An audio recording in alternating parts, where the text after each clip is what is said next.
Assalamualaikum warahmatullahi wabarakatuh. Sugeng enjang bocah-bocah piye kabare dina iki? Muga-muga padha sehat kabeh ya, supaya iso melu pembelajaran ana ing dina iki.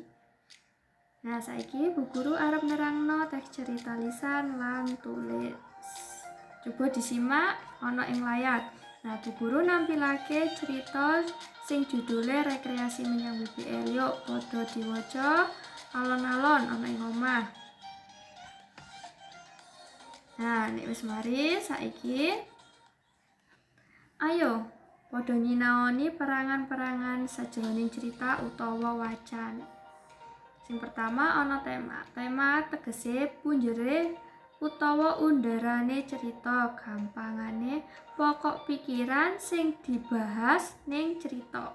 Sing keloro yaiku paraga tegese wong sing meragakake cerita utawa biasa disebut karo tokoh. Sing ketelu yaiku latar panggonan. Tegese panggonan kedadeane cerita.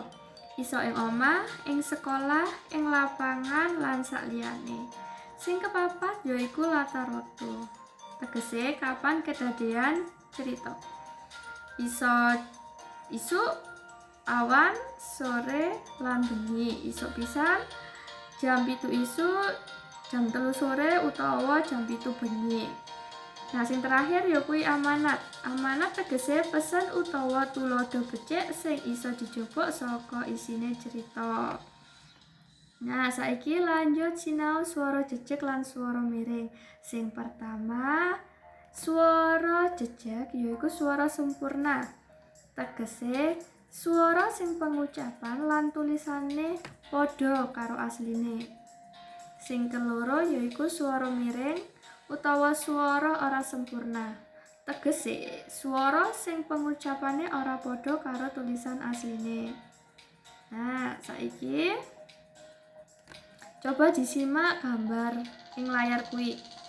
Bu Guru menehi tulodo utawa contoh swara a i u jejeg lan swara a i u miring. Saiki iso disimak supaya paham. Nah, Bu Guru arep jelasno swara a jejeg khusus gawe huruf a jejeg pengucapane padha karo aksara Jawa tanpa sandangan, hana, caraka lan sakliyane. Nah, swara a jejeg kuwi kata ana wacane ana, pira wacane pira, sapa wacane sapa, mara wacane mara, sega wacane sega, lan maca wacane maca. Nah, kaya ngono.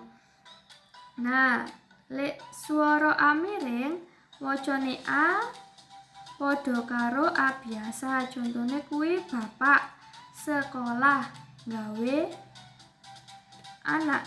Nah, iku mau materi dina iki. Muga-muga iso manfaat kanggo bocah-bocah kabeh ya. Matur sembah nuwun sampun nyimak. Wassalamualaikum warahmatullahi wabarakatuh.